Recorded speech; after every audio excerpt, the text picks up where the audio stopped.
the blossoming flower of the Tang dynasty in song lyrics. Nyan Nu Jiao was the name of a girl. That is Nyan Nua, radiant glow in the sky, full of fireworks of Tang dynasty poetry. Her fragrant soul, piercing through clouds and brocades, ultimately became the name of a musical form in the song dynasty, thus achieving immortality. Following the saying, poetry expresses aspirations, lyrics convey emotions, and, with poetry being dignified and lyrics charming, her gentle name became the most beautiful vessel for those long and short verses.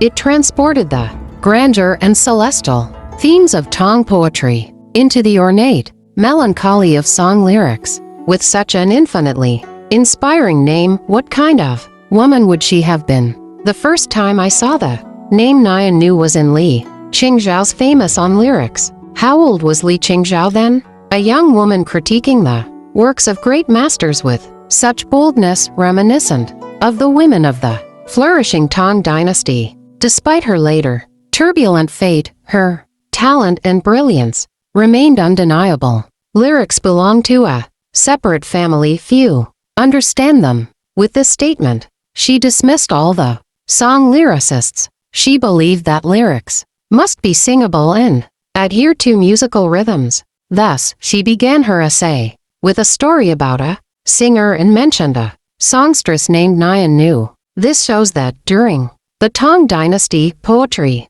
was already sung and was the most popular and effective means of dissemination. The status of poets and singers was certainly different, but the exceptional ones were no less popular than today's top pop stars, and Nyan Nu was one such star. Unfortunately, Li Qingzhao, being too proud and sparing with words, did not elaborate much. However, due to her fascination with song lyric titles, she could not forget Nyan Nu, who appeared briefly but memorably in her essay. Nyan Nu was beautiful, good at singing, and never left the emperor's side. Whenever she performed, the emperor said to his consort, "This girl is enchanting, her eyes alluring. When she sings, her voice rises above the morning clouds, overpowering even the sound of drums and flutes." This passage from Tales of the Kaiyuan and Tianbao eras vividly depicts her, making one feel as if they can see and hear her. Nyan Nu was a top star, inside and outside the palace, cherished by Emperor Xuanzang. Yuanzhen's The Palace of Lianchang allows us to see the peak of Nyan Nu's fame. Lishi called for Nyan Nu, who secretly stayed with other gentlemen shortly after they found her and urged her to perform, granting permission to light candles in the streets. Spring charm filled her tearful eyes. She hastily dressed her cloud-like hair. Flying up to the sky, she sang a note, accompanied by the 25th prince, playing the pipe. Emperor Xuanzang loved gatherings and disliked partings. Every year, he would host banquets for his ministers under the palace gate tower, which often turned into days-long celebrations, resembling a carnival. Amidst the revelry, the sound of palace musicians became inaudible. At such times, Xuanzang would have Gao Lishi shout from above, "The emperor wants Nyan Nu to sing, with Prince Bin the 25th prince accompanying on the flute.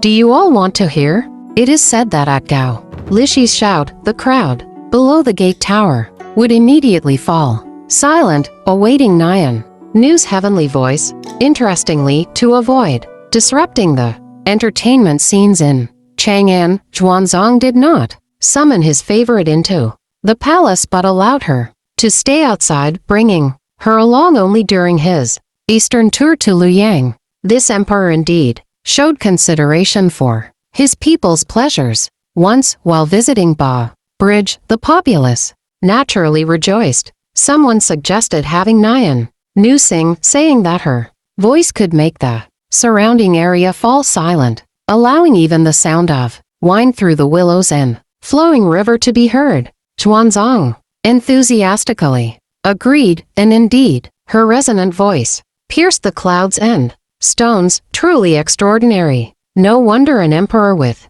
artistic talent was captivated and cherished her. Ancient records are often exaggerated and vivid. Reading them now, one does not find them implausible, but rather feels as if the person and voice are right before their eyes. However, Yuan Zhen's line, Nian Nu secretly stayed with other gentlemen, hints at her helplessness. No matter how famous, she could not avoid awkward situations. History does not record Nian Nu's later fate. At best, she was a popular singer favored for her voice and beauty, with a fate as rootless as water, Lila as ephemeral as morning clouds. She was far less fortunate than Li Guinian.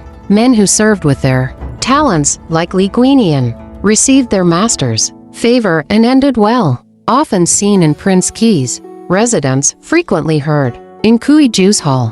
When the flowers fall again, in Jiannen's good scenery, I meet you once more. After the Anlushan rebellion, Li Guinian wandered to Jiannen, singing on beautiful days, often moving listeners to tears. This poem expresses Du Fu's feelings upon hearing Li Guinian sing in Jiannen. Men are ultimately freer. But what about Nian Nu? The women around the Tang Emperor were numerous and ever-changing, from consort Mei to Yang Yuhuan, from Nian Nu to later Su Hazi, they all became past figures. This passionate man, whose greatest flaw was his appreciation of beauty and art, indulged in pleasures, always needing the warmth of women and the artistic atmosphere. He had the artistic appreciation, the romanticism, and he did not pretend or feign. He was her confidant. The open Tang culture,